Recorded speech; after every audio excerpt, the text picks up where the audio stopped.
Oi. Respirar fundo, vamos continuar. E muita coisa, gente. É assim, quanto mais você tira, mais você quer achar, mais encontra. Que bênção. Que bênção, que gratidão devemos ter por estarmos ouvindo o próprio Jesus. Tem muita gente que não acredita no que eu falo, mas Maria Valtorta é uma santa. Dedicou a vida para isso. E Jesus, desde aquela época, já deixou registrado o que precisávamos saber hoje. Próximos do final dessa época, dessa era, desse período, desse ciclo, nós estamos chegando perto. Ele diz o seguinte: trégua e não paz. Ele está se referindo à trégua que se seguiu depois da Segunda Guerra Mundial. Esse período de 45 para cá, nós não tivemos grandes conflitos mundiais, né? Nós não conhecemos o que seja uma guerra. Maria Valtorta escreveu tudo durante a guerra. Então, Jesus diz, isso 15 de agosto de 43, guerra significa ruína para muitos, mas também lucro para muitos. Vocês se amam, vós vos amais tão pouco que cada um vive encerrado em seu próprio egoísmo, armado de grilhões para com o vizinho.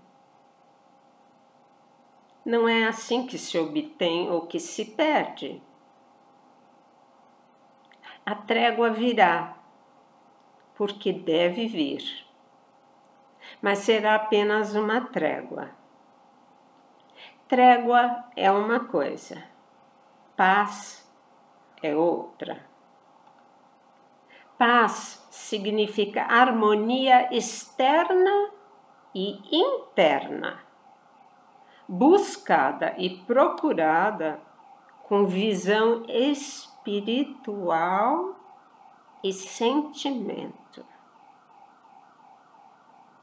É uma paz buscada do fundo do coração. Não é no exterior. O exterior jamais vai te trazer paz.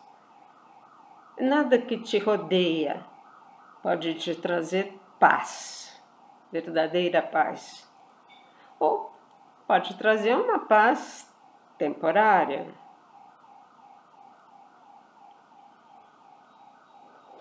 Uma paz, assim, ilusória.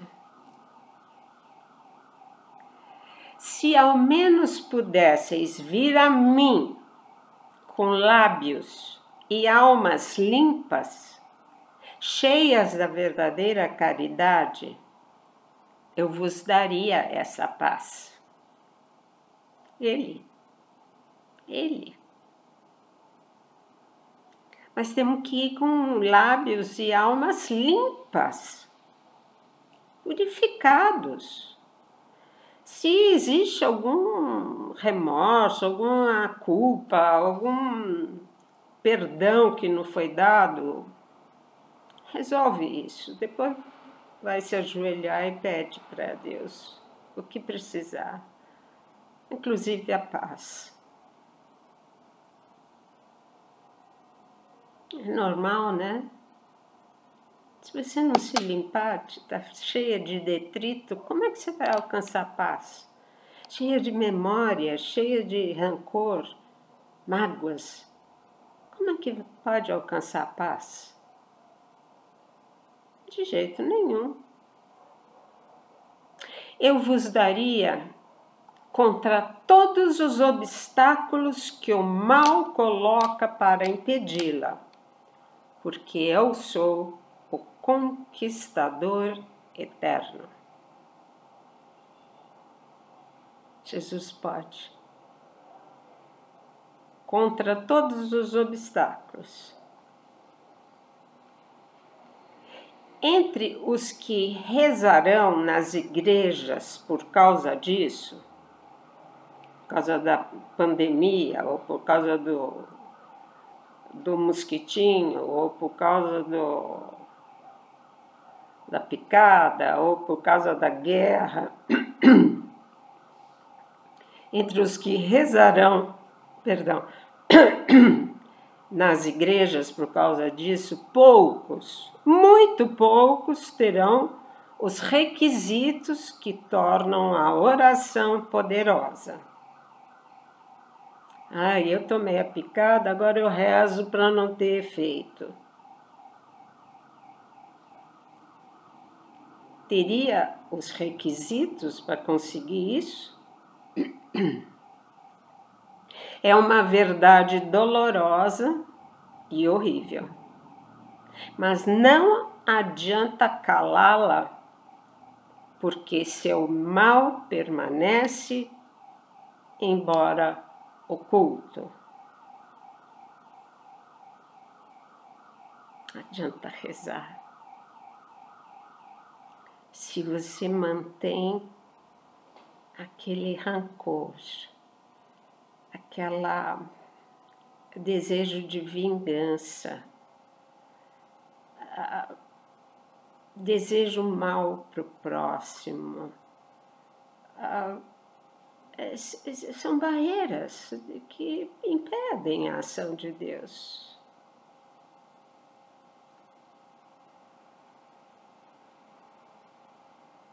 Faça uma boa confissão. Faz muitos anos que você não faz. Vai. Encontre um padre e põe para fora. O resultado da sua oração vai valer, vai ser válida. Pobres coitados, como sois maus! Se esta verdade rebombasse dos céus, ficaríeis ofendidos como os fariseus, quando eu os denunciava, revelando seus vícios secretos. É uma coisa que dói. Jesus dizer isso, que é preciso limpar. Como os fariseus ficavam enlouquecidos, a ponto de matarem Jesus. Mas é como eu digo, a verdadeira e sagrada paz não é desejada por todos. Não. São tão lentos e cheios de tendências perversas que nem ouvis o tom de verdade que alguém melhor do que vós vos revela. Aqui. São tão lentos e cheios de tendências que nem você falando, os filhos, netos e genros e etc., vão prestar atenção no tom de verdade que alguém melhor do que eles lhes revela. É o caso dessas mensagens, desses ditados. O tom de verdade.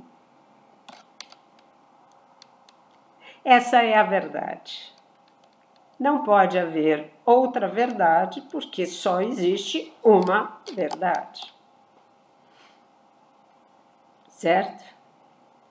Ainda estamos naquele discurso. Ele menciona uma passagem da Bíblia.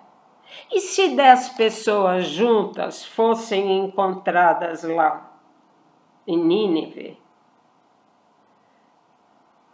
teria o castigo? E se o mundo tivesse 100 justos, não haveria tribulação, não haveria castigo? Mas estes são tão poucos. Essa meia dúzia são tão poucos diante da enormidade desse universo. Satanás tem um grande número de filhos e servos.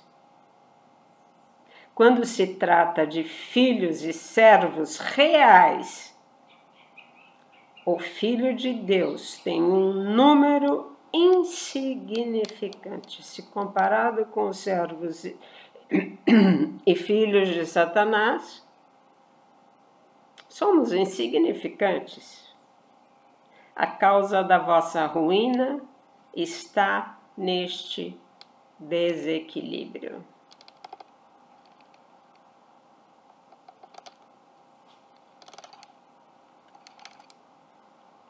É triste demais, né? A gente se esforçar em puxar para o nosso lado pessoas que não estão interessadas. Nosso rebanho é muito pequeno. A multidão de lobos que existe nesse mundo, a manada está cada vez maior. Influenciada pela mídia, pelas notícias, pelas novelas, pelos fake news, pelo ódio que a cada dia está crescendo, esse ódio nas pessoas. As pessoas estão odientas. Ódio.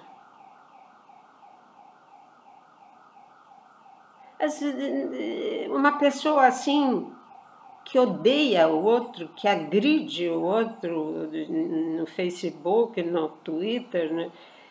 Ela já está impregnada com a maldade de Satanás. Ele só tem isso a oferecer, ele não tem nada mais a oferecer. É só ódio, mentira, vingança, revolta.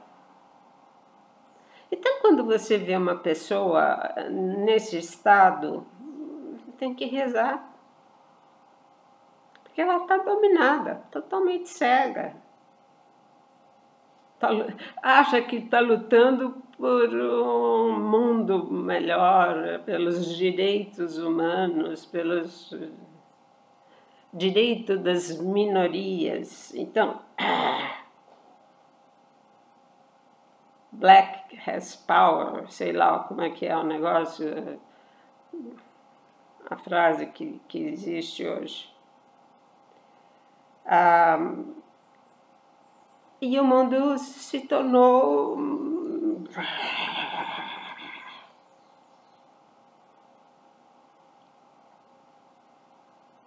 e o pior é que os do lado do bem ou dos conservadores, também estão se revoltando, estão se tornando parecidos com esse lado.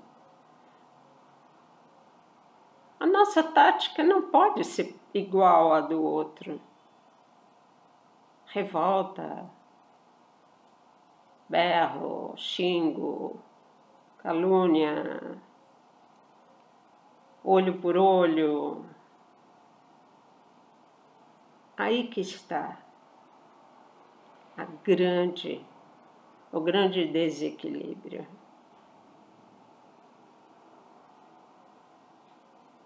Se um ataca e o outro revide, não vai parar essa briga nunca.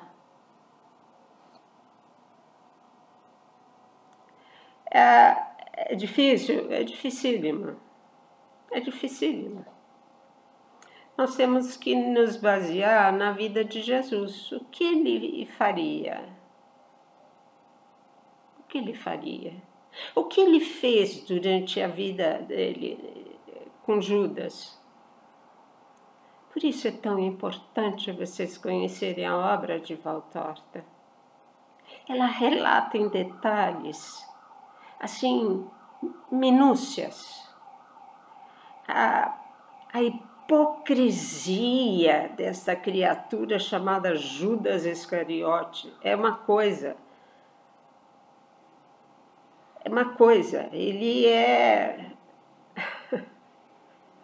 trazendo para os dias de hoje, ele é bipolar.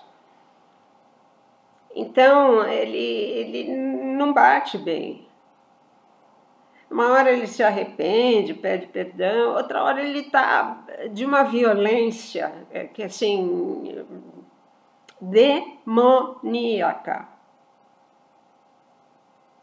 Era preciso, aliás, este padre Valdemar, que me deu a coleção inteira de Valtorta, ele fez um livro só relatando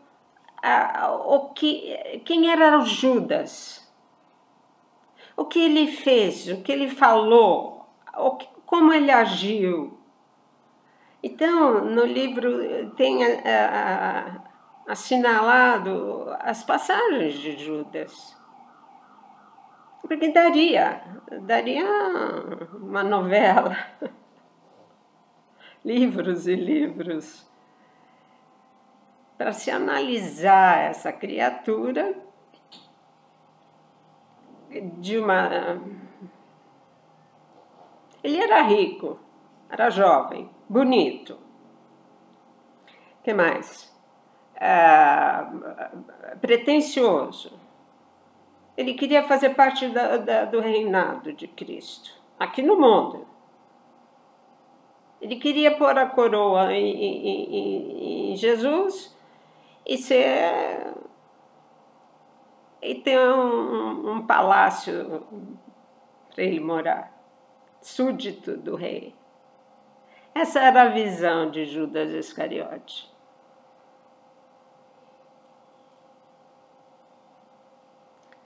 Com o passar do tempo, ele viu que Jesus não cedia. Foi aí que Satanás já entrou de vez. Eu estou nesse ponto dos capítulos. Ele vai encontrar com os inimigos de Cristo e planejar como será feita a traição. Eu sofro quando eu sei que vai entrar Judas na história, eu até tremo. Porque é lidar com Satanás. É lidar com Satanás. Com a perspicácia, com a inteligência, com a rapidez com que ele... E a bondade de Jesus.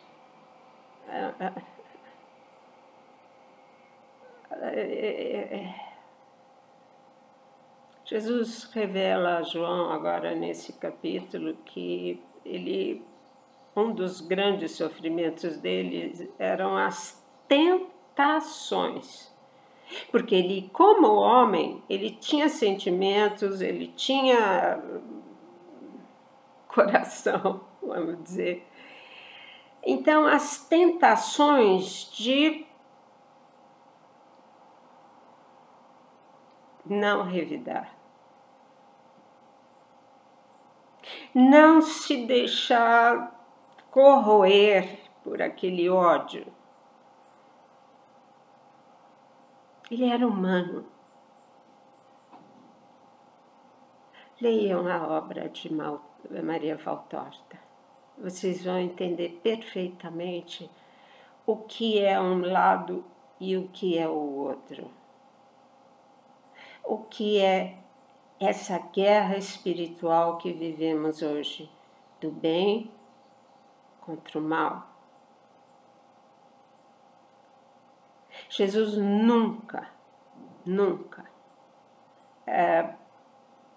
reagiu como um ser humano poderia reagir. Ele teve que se domar na humanidade dele para... Aí está o sofrimento maior de Cristo. Ele conviveu com Satanás. A Bíblia não fala. Não fala.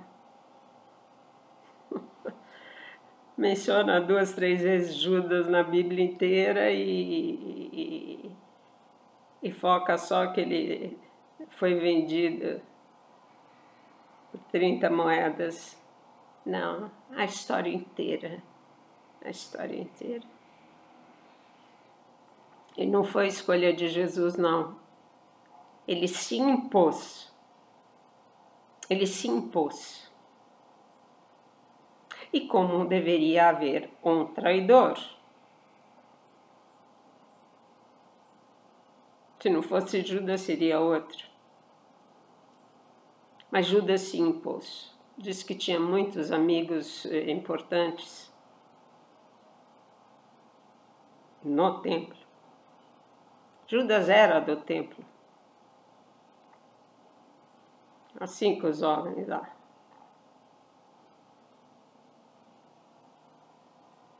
Leiam Maria Valtorta. É o que eu peço encarecidamente. Comecem a degustar toda a história desse Jesus maravilhoso. Esse Jesus maravilhoso. Nós não sabemos nada através da Bíblia, a não ser os milagres, as coisas que aconteceram extraordinárias, mas o íntimo de Jesus nem daria para contar na Bíblia, né? Dariam 100 volumes. E essa é a dádiva maior que recebemos de Maria Valtorta, que escreveu mais de 1000 páginas, 5000 páginas, não sei os números, mas enfim, manuscritas à mão. Vamos para a próxima. Fiquemos em paz, que Deus nos abençoe. Tchau.